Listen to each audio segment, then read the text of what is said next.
Jom kita selami sejarah gelap hartanah Malaysia. Seram, tapi ini realiti yang kita semua wajib tahu. Pernah tak terfikir, apa rahsia ngeri yang mungkin tersembunyi di sebalik dinding rumah yang dikatakan berhantu?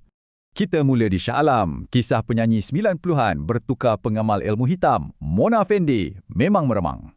Dia janjikan kekayaan luar biasa buat seorang ahli politik guna ritual gelap. Hasilnya, tragedi yang memilukan. Ahli politik itu dibunuh kejam, dikerat 18 bahagian sebelum ditanam. Susah nak percaya kan? Sebelum tali gantung, dia mendakwa dirinya tidak akan mati. Sampai sekarang, rumahnya tu keras betul. Beralih ke Penang pula, estet 99 Mansion berusia 150 tahun ni pun ada sejarah berdarahnya sendiri. Tragedinya tak putus, dari pembunuhan terancang cucu ke kejaman tentera Jepun hinggalah jadi sarang pengamal ilmu hitam. Seterusnya, kisah banglo mewah di Taman Bukin Bandaraya. Dulu gah, tapi jadi saksi jenayah paling kejam. Tahun 1952, pengawal keselamatan bunuh 2 kanak-kanak dan pembantu rumah. Mayat diorang disorok dalam tangki septik.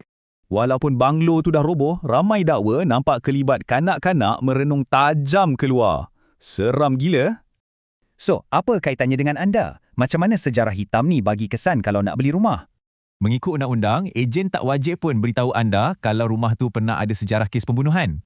Jadi, buat carian online, rajin borak dengan jiran atau upah peguam untuk siasat sejarah hartanah tu. Paling penting, hati-hati beli rumah lelong, terutamanya kalau anda tak boleh pergi periksa fizikal rumah tu. Akhir sekali, cuba fikir balik. Anda betul-betul pasti ke sejarah asal rumah yang anda duduk sekarang?